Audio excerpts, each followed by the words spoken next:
సంజయ్ వాళ్ళ అమ్మ అయితే ఇలా అంటూ ఉంటుంది.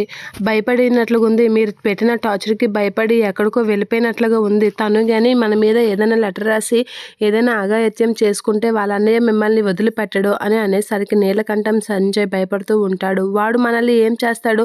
వాడు మనల్ని చేసేదేంటి? అని అనేసరికి నీలకంఠం ఆపురా అని చెప్పేసి అంటూ ఉంటాడు. ఇక వాళ్ళ అమ్మ అయితే సంజయ్ కసి అలా చూస్తూ ఉంటుంది. మనం గాని తనని టార్చర్ పెడుతున్నామని లెటర్ రాసి చనిపోతే నిజంగా పెద్ద కేసు అవుతుంది. అప్పుడు మనం జైలుకి వెళ్ళక తప్పదు. ఈ విషయంలో మాత్రం జాగ్రత్తగా ఉండాలి. తను ఎక్కడుందో వెతికి తీసుకురా అని చెప్పేసి నీలకంఠం అయితే అంటూ ఉంటాడు సంజయ్‌తో. అలా నీలకంఠం అనేసరికి సంజయ్ అయితే ఆలోచిస్తూ ఉంటాడు. ఏంటి దాన్ని వెతకాలా?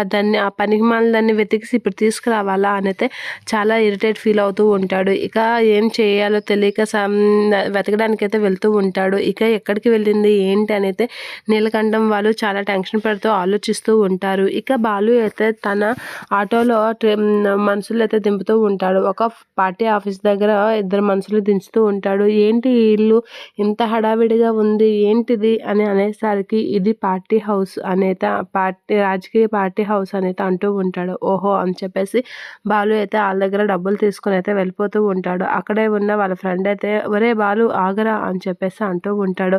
ఏంటి అశోక్ నువ్వేంటి ఇక్కడ అని అనేసరికి పార్టీ ఆఫీస్ ఇక్కడికి మార్చారా ఇక్కడ పనిచేసేది అని అనేసరికి నువ్వేంట్రా ఆటో నడుపుతున్నావు అని అనేసి అంటూ ఉంటాడు. ఒక అవసరానికి కారు అమ్మేయవలసి వచ్చిందిలే అని అంటూ ఉంటాడు. అవునా నువ్వేంట్రా ఎలా ఉన్నావు? కారు అమ్మేవలసిన అవసరం నీకేంటి వచ్చింది అని చెప్పేసి అశోక్ అయితే అంటూ ఉంటాడు. అలా అడిగేసరికి బాలు అయితే అలా చూస్తూ ఉంటాడు. నేను ఇక్కడే పనిచేస్తున్నాను రా, నేను ఇక్కడే ఉంటా ఇక నుంచి అనైతే అశోక్ అంటూ ఉంటాడు. సరే అని చెప్పేసి అంటూ ఉంటాడు. నువ్వు కారు ఎందుకు అమ్మేశావు? నీకు అంత అవసరం ఏమొచ్చింది అనైతే వాళ్ళ ఫ్రెండ్ అడుగుతూ ఉంటాడు. ఆ మాటలకి బాలు అయితే అలా చూస్తూ ఉండిపోతూ ఉంటాడు వాళ్ళ ఫ్రెండ్ వైపు.